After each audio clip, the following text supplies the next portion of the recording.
آج جس عظیم ہستی کی یاد کے لیے بیٹھے ہیں، میری مراد تاریخ السلطنت سلطان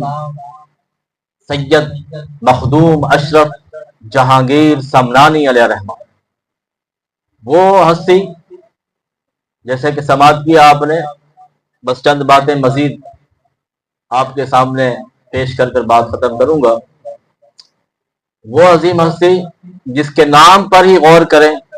ہمیں معلوم ہو جائے گا کہ اللہ نے کیا کمال عطا فرمایا ہے۔ شروع میں آتا تاریخ السلطنت، یعنی کہ آپ نے بادشاہ چھوڑ دی دین کے لیے، آپ نے بادشاہ چھوڑی، 1 سال نہیں، 2 سال نہیں، 10 سال آپ نے حکومت کی، بہترین انداز میں آپ نے حکومت کی۔ اس کے بعد اللہ کے حکم پر، خضر علیہ السلام کی بشارت پر آپ نے بادشاہ چھوڑی اور دین کے لیے نکل پڑے۔ بادشاہ میں جب بیٹھے تھے تو آپ نے سارے علوم حاصل کر لیے، 15 سال کی عمر میں بادشاہ بنے، 25 سال کی عمر میں پھر دین کے لیے نکل گئے۔ اللہ نے کیا آپ کو عطا فرمایا؟ بادشاہ چھوڑی، تاریخ السلطنت، پھر سلطان، پھر بادشاہ۔ عقل تو یہ کہتی ہے جب بادشاہ چھوڑ دی،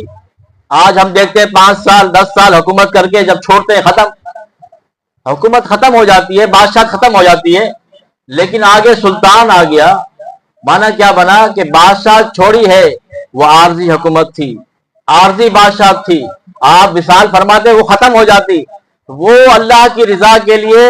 چھوڑ دیا آپ نے، اللہ نے آپ کو سلطان بنایا ہے، ایسا سلطان بنایا ہے یہ قیامت تک باقی رہے گا۔ رب کا وعدہ ہے ان الذین آمنوا وعملوا الصالحات، بے شک وہ لوگ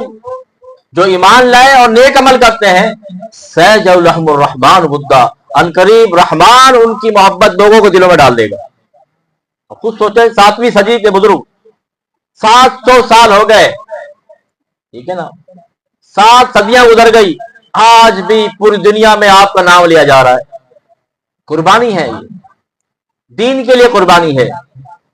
تو اس لیے طلبہ بیٹھے ہیں، ان کے لیے پیغام ہے کہ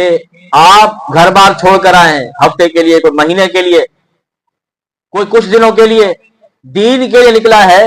تو انشاءاللہ عزوجل آپ بھی اس طرح کامیاب ہوں گے، اور اللہ تبارک و تعالیٰ کل آپ کو بھی عزتوں سے نوازے گا، دنیا میں بھی عزت ہوگی، آخرت میں بھی عزت ہوگی۔ یقین جانے آپ اس ماحول سے باہر جائیں گے، بظاہر تو چمک دمک ہے، بظاہر تو دنیا اچھی لگ رہی ہوتی ہے، لیکن مفتی صاحب جانتے ہیں کہ کیسے کیسے لوگ، کیسے کیسے امیر کبیر لوگ آتے ہیں، اپنی پریشانیاں بیان کرتے ہیں، ہم سر پکڑ کے بیٹھ جاتے ہیں۔ تو مخدوم پاک کے حوالے سے بات ہوئی، الحمدللہ آج بھی سماعت کیا، اور اس سے پہلے بھی میرے پاس ویڈیو آئی تھی، تو گروپ میں بچے نے بھیجی تھی تو دیکھا میں نے، تو مخدوم پاک کے حوالے سے کیا بہترین انہوں نے بات کی کہ آپ نے جو حضور ممتاز ملت دامت برکاتہم عالیہ نے جو تفسیر اظہار العرفان پر کام کیا ہے، کیا بہترین انداز میں بیان کیا۔ تو بہت ساری اور بھی باتیں ہیں، جیسا کہ خود حضور ممتاز ملت اس میں لکھتے ہیں شروع میں کہ آپ اس یعنی تفسیر کی خصوصیات میں جائیں گے نا، ان میں سے ایک بہترین خصوصیت یہ ہے کہ ترجمے پر غور کریں۔ ایک مسئلہ ہے سورہ فتح کی 2 آیت، لیغفر لک اللہ ما تقدم من ذنبک وما تاخر، ذنب کے معنی پر مسئلہ ہو گیا۔ اہل سنت و جماعت والے تو بادب لوگ ہیں، انہوں نے احتیاط کیا، خود اعلیٰ حضرت کا ترجمہ دیکھیں گے، ترجمہ کیا کیا کہ اے محبوب آپ کے صدقے امت کے اگلے پچھلے گناہ معاف ہوں،